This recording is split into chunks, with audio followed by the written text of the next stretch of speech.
We can grow, we can try, we can live for life. We know the way to go. I'm walking on fire out in Ontario. Feel like I'm gonna burn out, but this much I know. We've got to sacrifice before we live it up. We've got to give it all until the last drop. Sunday burns, born like a smile. Monday turns into the wild. Watch it go, watch it fade away, slip and fall all the way. We know the way to go. I'm walking on fire out in Ontario. Feel like I'm gonna burn out, this much I know. We've got to sacrifice before we live it up. We've got to give it all until the last drop. Okay, final thought, take 5, up for back, nowhere, wanna stop, be good, all of that, 1, 2, need a stop, 3, 4, ready now, 5, 6, living for all these things and more. I'm walking the fire out in Ontario. Feel like I'm gonna burn out. Men hvordan kan én skolereform gi disse imponerende resultatene på regning, lesing og skriving, og ikke minst øke gjennomføringsgraden i den videregående opplæringen fra 68 til 83%?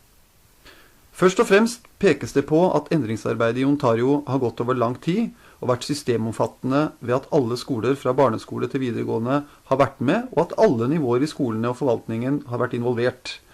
Hovedfokuset for alle i skolesystemet har videre vært elevers læring i bred forstand. Det har vært en dreining fra fokus på undervisning til fokus på læring. Dessuten stilles det krav til at all pedagogisk virksomhet skal være forskningsbasert. Det legges vekt på at elevenes læring er viktig ikke bare for elevene, men for skolen, for samfunnet rundt, og til og med globalt. Etter 10 års systematisk jobbing med dette, har Ontario-provinsen nå vedtatt 4 nye fokusområder. Vi lar professor Carol Campbell ved Universitetet i Toronto fortelle. One of the things that we've worked very hard on in Ontario is to focus on priority goals. We've just gone through a process to renew our vision for Ontario to a new vision called Achieving Excellence. And the process involved in that was consultation all across the province, so regional meetings with educators, parents, students, community members, but also online consultation and collaboration. We received over 1,000 submissions, and through that process we were listening to what the future of Ontario could be, and we've identified 4 key goals. The first one, achieving excellence, to support students and educators to achieve their full potential, including academic achievement. Ensuring equity, a focus on our students that continue to struggle. Promoting well-being, thinking about the mental, physical and emotional health of our children. And finally, promoting public confidence in our schools, because we know that it's very important that our community members are also engaged in education. So 4 key goals, and they focus our activities.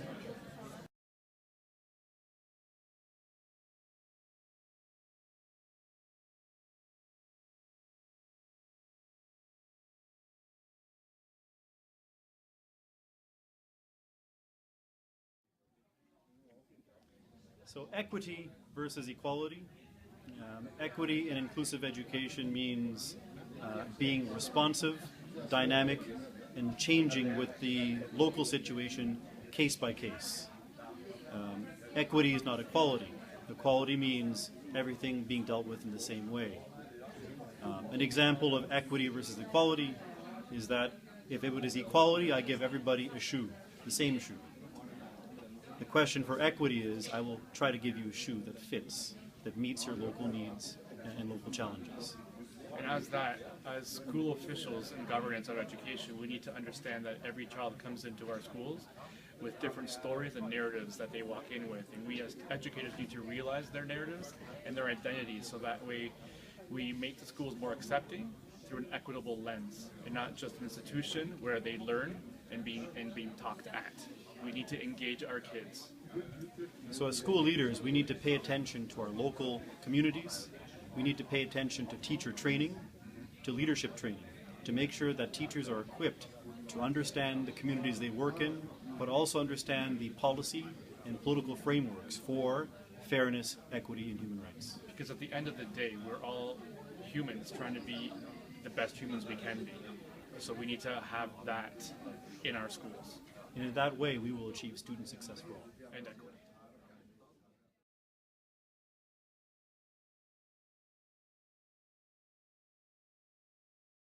Today, the school has about just under 1,900 students, so 1,900. It's the second largest school in Toronto in terms of population. I think there are schools that have larger buildings, but the populations have come down. Our school is the second largest in Toronto now. And we have a range of programs here. So one program that we have is our gifted program, and that's for students who have been identified with a gifted exceptionality from a school psychologist, that they meet the criteria for giftedness at the 98th or 99th percentile. Lærende nettverk ble brukt som metode for å få til skoleutvikling. Rektor fortalte hvordan han hadde samlet alle lærerne ved skolen flere ganger i året for å gi dem kompetanseheving på fokusområdene til Ontario. I år hadde fokuset vært på well-being, og målet med nettverket var å gi alle lærerne en felles faglig plattform og mulighet til å diskutere seg fram til gode måter å synliggjøre dette på i praksis. I tillegg hadde lærerne faggrupper sammen med andre skoler, som eksempelvis vist på dette bildet, hvor musikklærere fra flere Toronto-skoler kom sammen for å diskutere seg fram til et undervisningsopplegg de kunne prøve ut i egne timer.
and maple